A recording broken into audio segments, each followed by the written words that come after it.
Hello, good afternoon, and welcome to the final instalment of the FICO Middle East LinkedIn Live series. I'm Ian Reid. In April last year, my colleagues and I published the first in a series of white papers, which we called the COVID-19 Bulletin, in which we examined the effects of the pandemic, which was then in its early stages, of course, and the effect it was having on banks, and in particular, key processes such as credit risk and fraud management. Over the course of the last year, we continue to release new versions of the bulletin as we continue to see and observe new threats, new challenges, and occasionally new opportunities that were emerging as a result of the ongoing pandemic.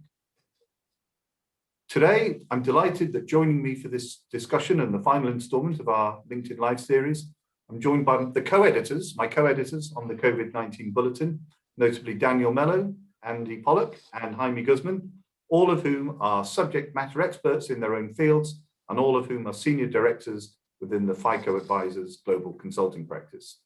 In our discussion today, we're going to be taking both a retrospective look at the last year from a credit, from a fraud, and from a digital perspective, as well as taking a tentative and perhaps speculative look into the future on what normal might look like for banks in the months and years ahead. Daniel, Andy, and Jaime, thanks so much for joining me today. I really appreciate all the time and all the efforts, particularly Jaime, the Herculean effort that you've made to participate in this discussion. Dan, I'd like to start with you, if I may. Looking back over the last 12 months, what do you think are the biggest challenges that credit and collection professionals have had to face? Good question. The major problem they had was to offer payment relief to clients. So what the pandemic brings is a requirement that really need to soften the payment from our clients for many different reasons, because of job losses or reduction of income. But this was one of the big challenges. What happened is that we used all the heavy stuff, so the more strong antibiotics, to try to cure that process with maybe the false thing or hope that this will gonna be solved soon, so we can shorten the period and that's it. As the process become more permanent than what we thought at the start, the process of payment holidays, forbearance, and all the tools that we applied are now, extinguished. So what can we use more than what we already did? We already offered payment holidays, reduction on interest rate, just paying the interest, leave the principal. So what now we have to do is to really understand what can we provide for the customers in a more permanent way. At the same time, other challenge that we suffered was the fast pace to digital. And this is not just for collections, but imagine the one that had an origination process, not digital, now had to become digital. Otherwise, it's out of the market. So those are all rapid changes in the customer circumstances, in the market itself, made a lot of our colleagues in the risk management arena without not a good time to react. So they had to react in a fast pace. So this also leads to a process of, okay, I'm already without my money, I already reduced my income, already have the problems with my process. So what can I do on this? And then you become affected by first-party fraud, something that might happen quite often with the new components of credit risk operation. Yeah, thanks, Dan. I think you make a really, really good observation there about the importance and the significance of digital, but also the implications for first-party fraud. And so, I mean, Andy, coming to you now and thinking about fraud for a moment, and once again looking back slightly, I mean, who do you think has benefited from the pandemic that we're currently experiencing? Is it the fraudsters, or is it experts like yourself that are trying to prevent fraud? Unfortunately, I think it was the fraudsters, certainly to start with. As Daniel said there, if you go back to sort of March, April time, you had fraud operations, fraud teams all working in the office, and all the rules that they had in place, all the systems And then that got stripped out immediately, and they're all working from home. Fraudsters love to operate in, disruptive circumstances. They love a bit of chaos. They love to see organizations working in silo. That's the area they sort of work happiest in. And it's they've done pretty well out of it. We've seen some not so good things happening. There's been lots of scams, which have some old ones and some new ones which have come along. Some of them pretty morally reprehensible, really. You've seen people, some of the scams operating off the back of COVID, where they will ask people, or say, I'll send you an email saying we can get you a quick vaccine if you send us your card details, and then they'll harvest those card details. And so there's a lot of customer education as well, which is needed off the back of this. And as Daniel said, the move to digital, the race was on really from sort of March last time. A lot of companies had 5-year plans, 3-year plans. Well, they became 1-year plans immediately, and that opens up extra fraud risks. The old days of people walking into bank branches or stores to get a telephone, or get your car from your auto dealer, that stopped. And so organizations were left with having to make very quick decisions on whether something's fraudulent or not, with less to go on, really. There's less to authenticate as opposed to someone standing in front of you. So it's not all doom and gloom. A lot of organizations have adapted very quickly. But yeah, it was probably, to start with, to answer your question, it's probably the fraudsters who were rubbing their hands the most. Yeah, I suspect you're right. But on that, certainly on that theme of digital transformation, Jaime, I mean, how have you seen and how have you experienced how the pandemic has brought digital transformation efforts more into the spotlight and accelerated the way that banks have had to adapt to their digital plans and strategies? Yeah, I think both my colleagues hit it on the head. Luckily at FICO, we get to work with hundreds of financial industry clients, and digital and transformation has been their key objective over the last 12 and 18 months. And what we've been able to see is kind of different approaches depending on the maturity of where they were in their initial digital transformation. We've seen, organizations which it really almost became, let's get on as quickly as we can. So almost kind of a lift and shift, versus, organization who might have already been through down the path of transformation, really looking at things like personalization and user experience. So, what we've been able to kind of assemble together over the last 18 months is kind of 11 commandments of digital banking that we'll be publishing soon, that kind of goes through those key areas of where have organizations, again, done a really good job, integrating with the new technology, understanding the new data, personalization, versus the pandemic has hit, our branches are closed. We really need to be able to reach out from a acquisitions or a collection standpoint. And what you'll see is just ongoing efforts to try to really start optimizing the channel, because it has become a channel of choice and will continue to do so. And if I may, also one point that is important is to remember that each bank has had to react and accelerate digital option. What means is that this digital journey maybe have some faults or gaps that needed to be improved. It was quite easy, and we see this in advisors. It's quite easy for a bank to just digitalize what they had, so pick everything that they did by hand and with a physical presence of a client or with a call or whatever, just put this in a digital environment. This is not a digital reality. So it's a different process that was just put in a digital environment. So right now, what we also see is that they will need to adapt and evolve those digital journeys to create from the foundation a real relevant process that drives a proper customer experience, and that will not just look to credit risk and looks to all the banks. So everything that you have on the bank operation now needed to be revised to really create a proper digital journey customer experience process. And Daniel, I think you've hit upon something really interesting there that I'd just like to explore a little further, and trying to understand has the pandemic fundamentally, do you think, changed the way that credits and risk managers perceive and use, established tools and methodologies such as scorecards or even credit bureau data, which have been around for years and years and years? That's a very good question. We just hit the brakes on that. So the past right now is not predicting the future.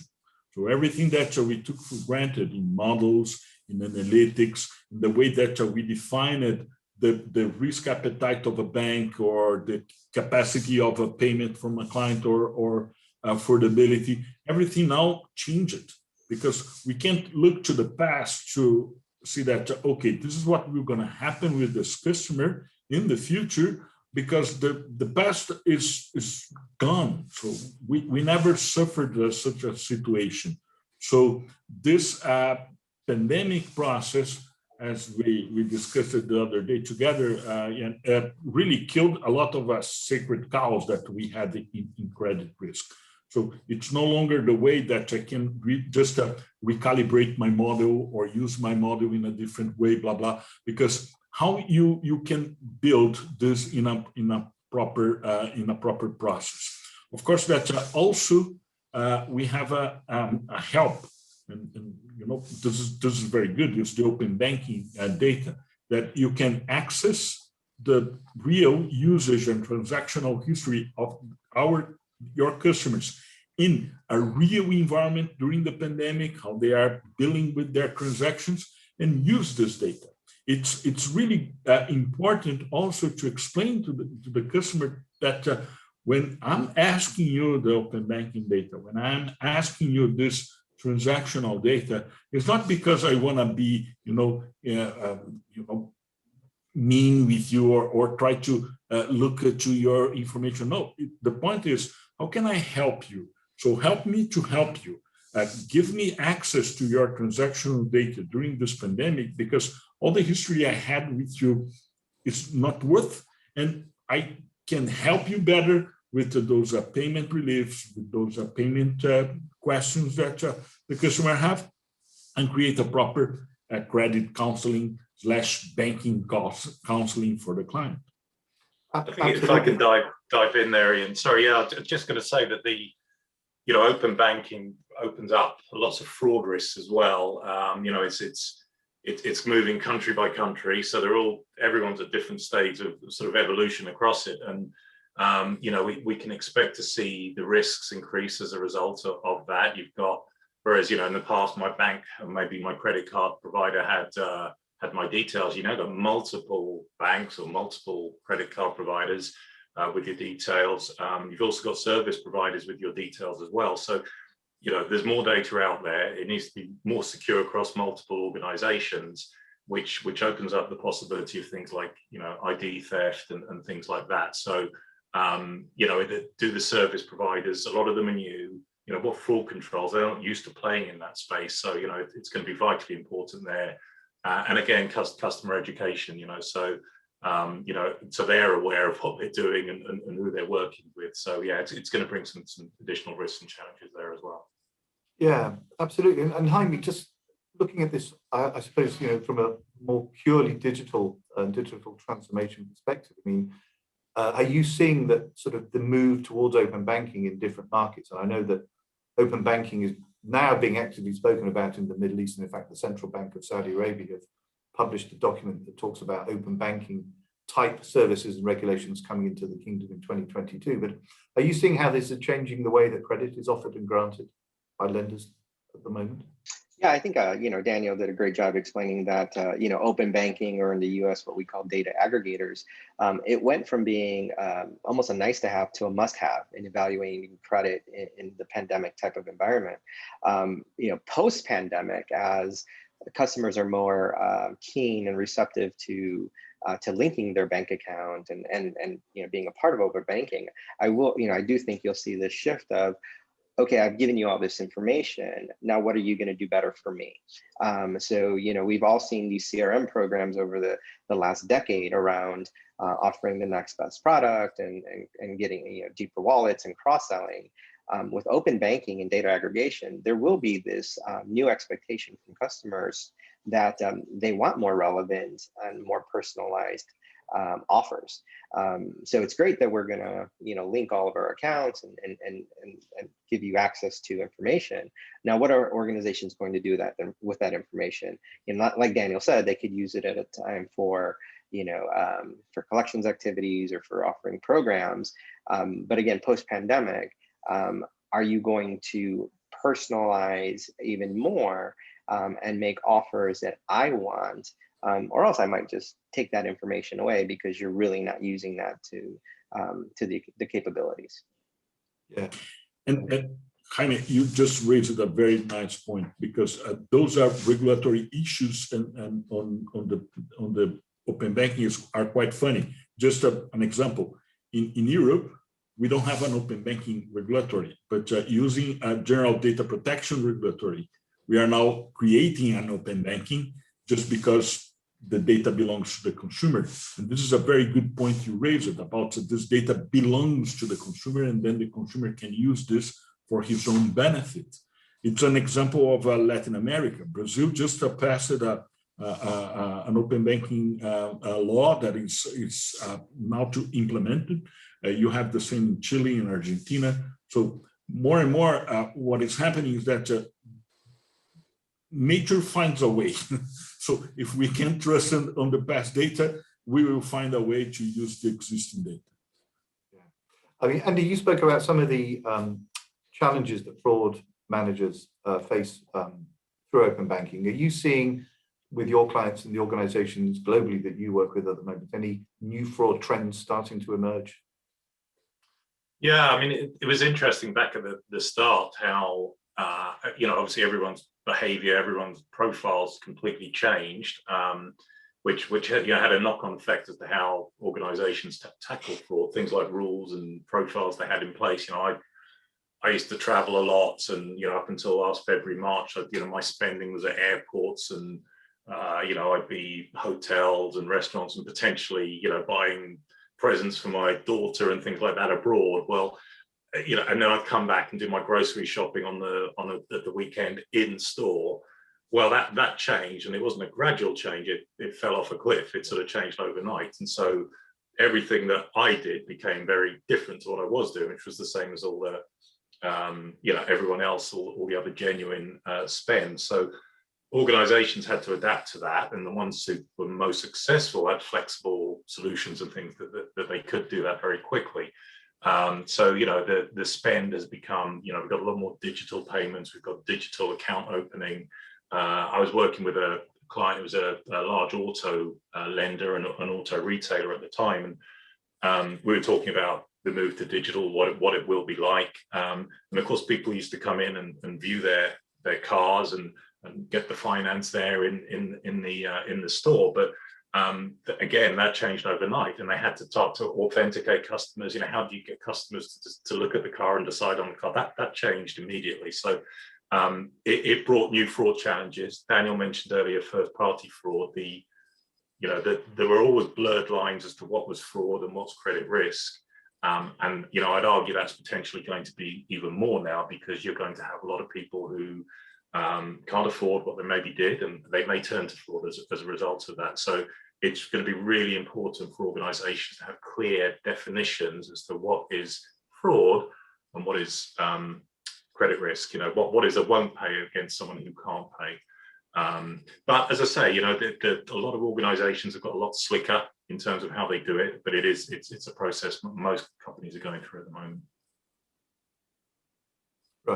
Right, thank you. Yeah, I mean, on one of our previous calls, Jaime raised the point, which I think is very good, and that is there an opportunity, though, that digitalization, do you think, and I'm going to open the question to both of you to comment on that, because digitalization or digital transformation is pushing consumers into one particular channel, so rather than having to work out about branches, interactions in store, in kiosks, everything's sort of happening online or through apps. I mean, is that sort of focus on a particular customer interaction channel something that's going to help manage fraud in the short term, or is it creating more problems? I mean, what do you guys think?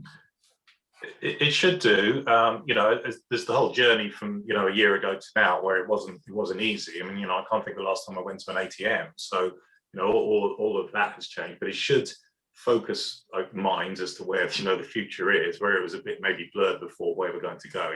That is the way it's going.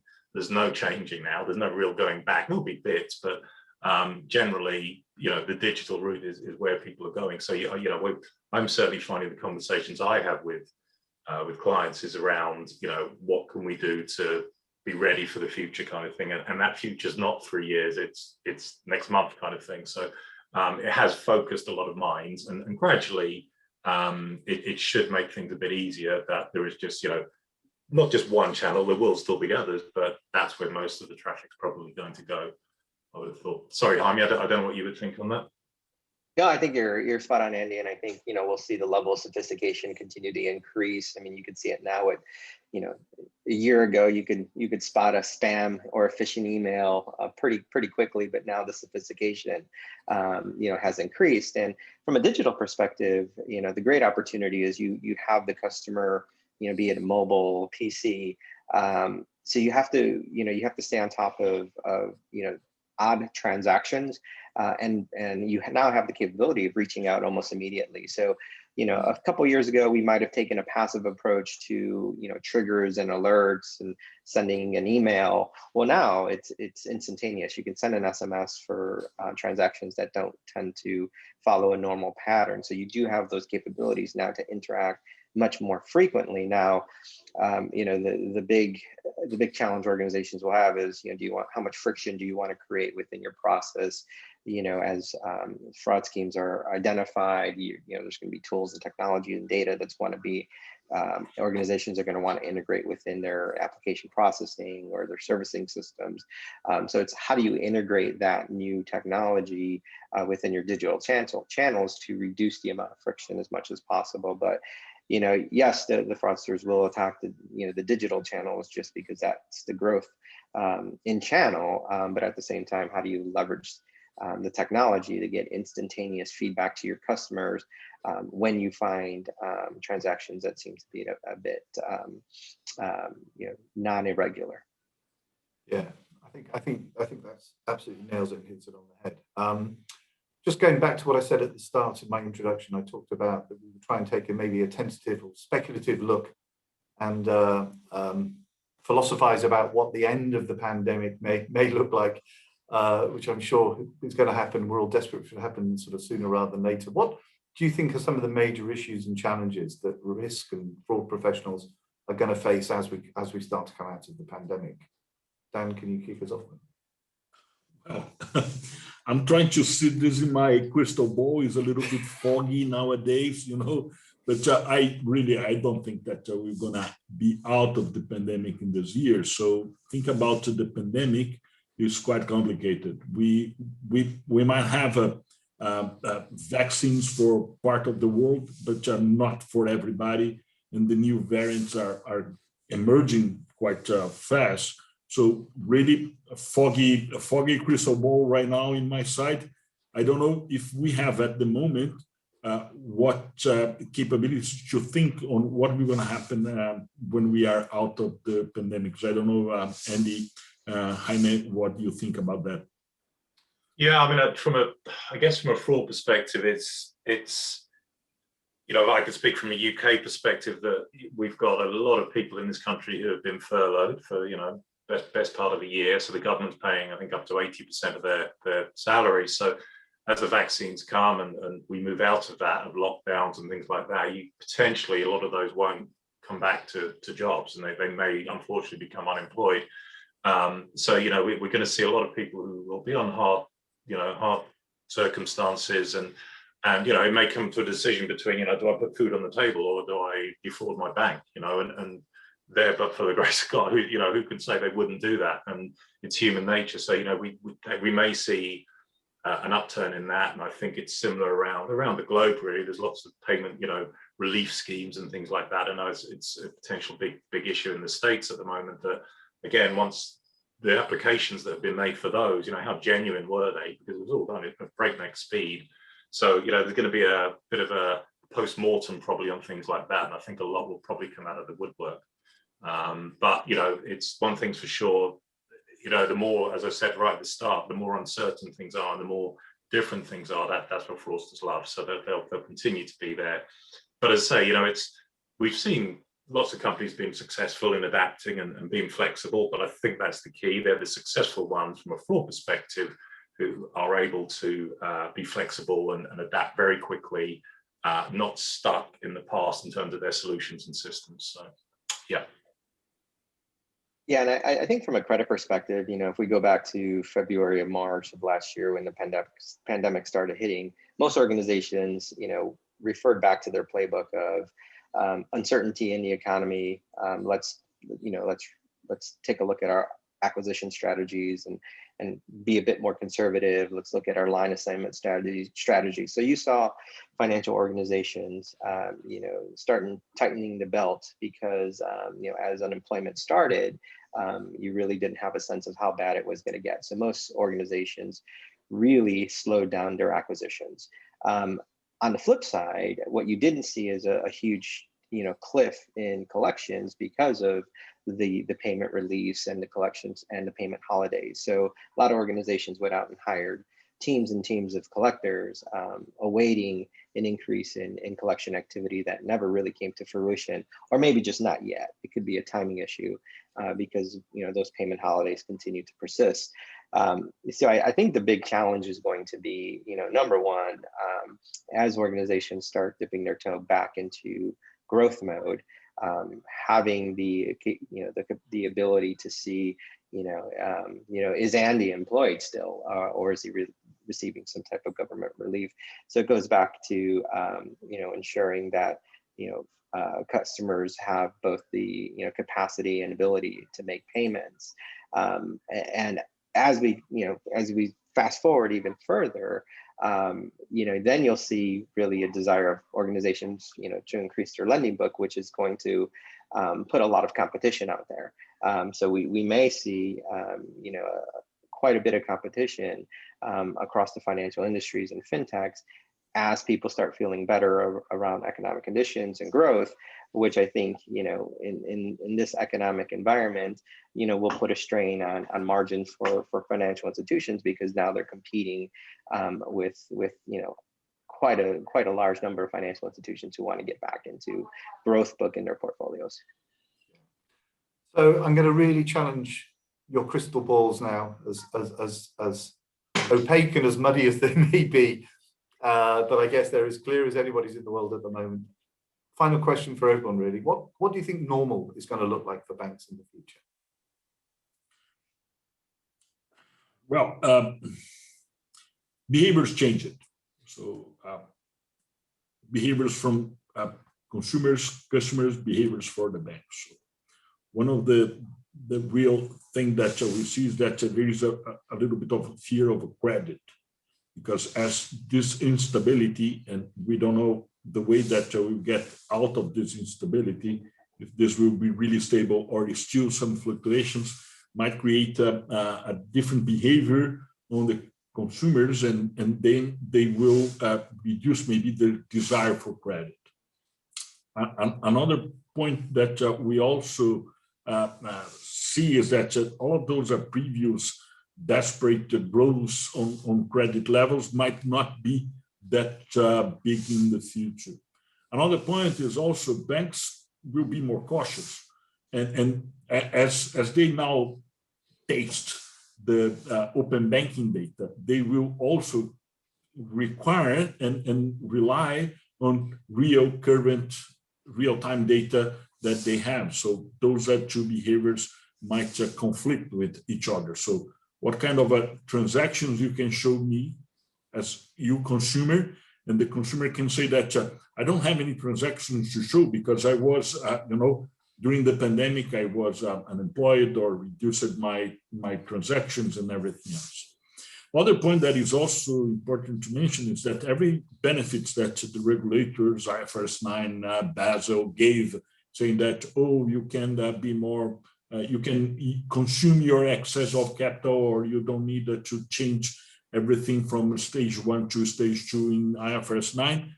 At the end of this, those regulators will say that, okay, it's payback time. Give me back my capital, give me back my everything. So they will need to also rebuild those capital reserves and the controls. One point that is clear for me is that the ones, as this ends, apply for credit, will be more desperate to rebuild their financials, and of course might be less able to pay. Jaime, from your Yeah, side? and from a digital perspective, you know, I think the pace that we've seen over the last 18 months in terms of digital adoption will continue. I mean, this is the channel that will require the most amount of investment going forward. I think, you know, one of the challenges organizations have to deal with immediately is breaking down the silos. You do need credit and fraud and user experience sitting together at the table to really understand what's next. How do we improve the experience? How do we manage the amount of friction, and how do we create personalization? Because this is the channel, and you know, financial institutions are not just competing with themselves; they're competing with the Ubers and the Apples and the Googles and the Amazons around experiences. And as we've seen just a few weeks ago, you know, IKEA has decided to get into financial industry. You know, so you know, the competition and the fierceness around competitions will continue, and a lot of that will be around user experience and who can create not only a great user experience, but obviously, you know, do so while providing good competitive products. And wow, Jaime, I believe that you're totally right, Jaime. I think this is true. The new banks and new fintechs will rise, and we will start providing financial services to clients, but it also will create a lot of headaches for the regulators because those are less regulated. And at the end of the day, someone will have to pay for that. So this might increase also the systemic risk in some economies. Some futurologists are saying that as soon as the pandemic ends, everybody will try to, you know, live the life that they lost in the years we were in the pandemic. So traveling and entertainment will raise. Someone will have to pay for that, and this might generate another rise on the systemic risk as well. Yeah, and I think from a fraud perspective, you know, there's great opportunities for banks. I think it's going to become a lot more competitive.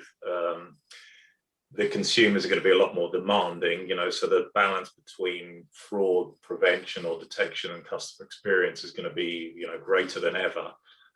It won't be good enough to just block people's cards and you know, not give them a reason and wait for them to contact, that kind of thing.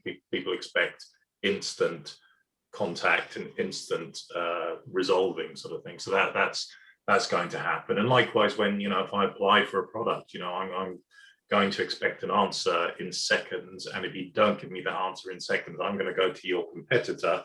And so that, you know, that digital environment and how you make those decisions really quickly, is this a good guy or is this a bad guy, or is this, I'm not really sure. You've got to make those decisions really quickly. So I think banks can expect that. And yeah, they're just going to have to be very, very flexible. You know, it might need a review of systems. You know, one of the areas I used to be involved with is around internal fraud. And one of the things that may have come out of this, I don't think it's come out yet because companies don't like speaking about it, is the lack of controls now around, you know, people working from home. You know, the same physical controls, they've gone. And so, you know, policies that were in place are probably a bit defunct now. So, you know, there's probably an element there that needs looking at as well.